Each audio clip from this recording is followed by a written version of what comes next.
This week on Geek Crash Course, we're covering the big damn heroes of Firefly. I'm Diana DeKayla. I'm Michael Nixon. And this is Geek Crash Course.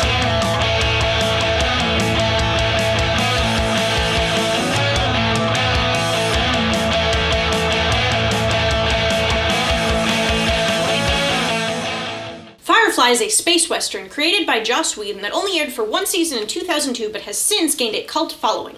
Because of its following popularity, Whedon wrote and directed a movie, Serenity, to tie up plot lines from the original show. Set in the year 2517, humans have moved off-world from Earth to other planets due to overpopulation. The galaxy is ruled by an American-Chinese alliance, leading to an interesting meld of Western dialogue peppered with Chinese words and some futuristic slang. The show follows the crew of the Serenity, a Firefly-class spaceship, who were rebels in the Civil War that occurred pre-show.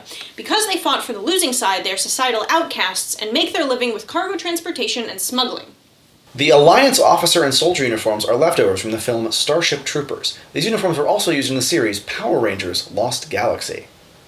The crew consists of Captain Malcolm Reynolds. He's the captain of Serenity. He's dark and introverted, but he's a good leader, protective of his crew, and a skilled fighter. Zoe is his second-in-command aboard the Serenity and an old war buddy of the captain's to whom she is extremely loyal. Wash is the pilot of Serenity and Zoe's husband, who's often jealous of the captain and Zoe's war stories, and he's usually the comedic break in the tension. Inara is a companion, or the futuristic version of a Lady of the Night, which is considered a respectable profession that has high social standing. She rents one of the shuttles on the Serenity, and her presence gives the crew a modicum of legitimacy.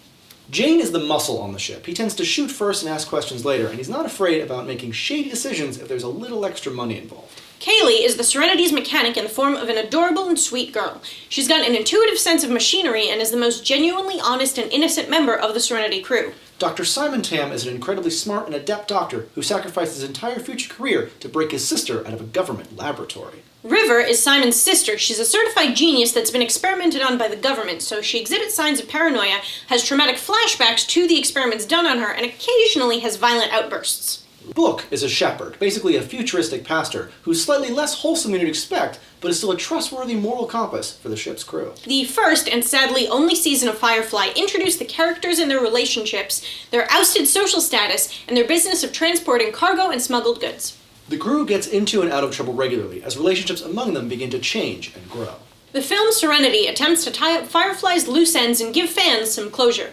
Actress Marina Baccarin revealed at a convention years after the cancellation of Firefly that her character, Inara, was suffering a terminal disease for the duration of the series. Homework. Watch the Firefly series. There are only 14 episodes and the movie Serenity. Some of our favorites include Out of Gas shows you how the motley Serenity crew was assembled. War Stories, in which Wash is annoyed at Mal and Zoe's war stories and insists he go on a job where he'll end up with an unexpected story of his own. And Heart of Gold, one of the best episodes of the show that totally tugs on your heartstrings. DVDs of Firefly were flown to the International Space Station by astronaut Stephen Swanson on the shuttle Atlantis during the STS-117 mission in June 2007. Who's your favorite member of the Serenity crew? Let us know in the comments below, and make sure you subscribe above for future episodes. If you have any questions, you can find us on Twitter, Facebook, and our website, geekcrashcourse.com. Thanks for watching, and we'll see you next time on Geek Crash Course.